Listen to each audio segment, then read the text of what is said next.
can you talk about like the reason why it's hardest for me is because it is so easy to change, at least with software synths. I feel like that might be one of the benefits for analog synths, but like it's so easy to be like, no, completely different.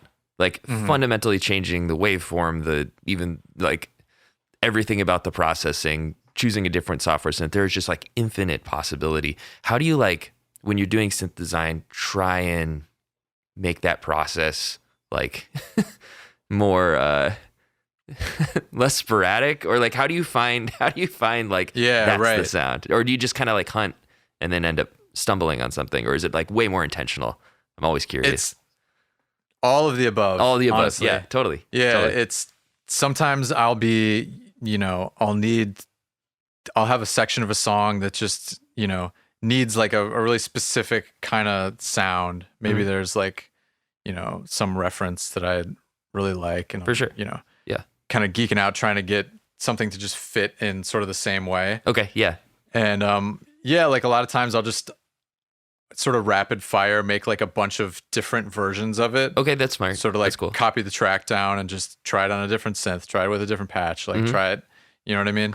Yeah. And then go through and edit after the fact, like take a break from it, come back. Cool. And then be like, maybe, one of these by itself is the best one, or maybe like this one with like a tiny bit of this one under it. Right. Maybe it doesn't need like these other layers. Yes. So like that's one approach. Another one is just, being like, I'm going to do this with the Juno. Cool. Or like, I'm going to do it with the Prophet. Right. And just sort of like zoning in. Maybe a lot of times I'll have the MIDI sending out to the actual hardware synth. Okay. So that I can then be, adjusting the envelopes and the filters in real time. Great way to do it. Yep. And totally. I think that sort of gives you, it always is going to give you something that's a little more human. Even if it's like a super quantized part, if you're there, like actually moving the knobs. Yes. You're kind of like helping it to breathe with, the vocals or whatever it's accompanying. Yeah.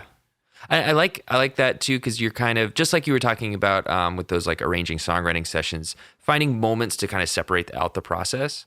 I find that really valuable too, where it's like, okay, I got the part, let's get the sound, and then you can route that MIDI over to an actual analog synth or something like that, where you can start playing tactilely.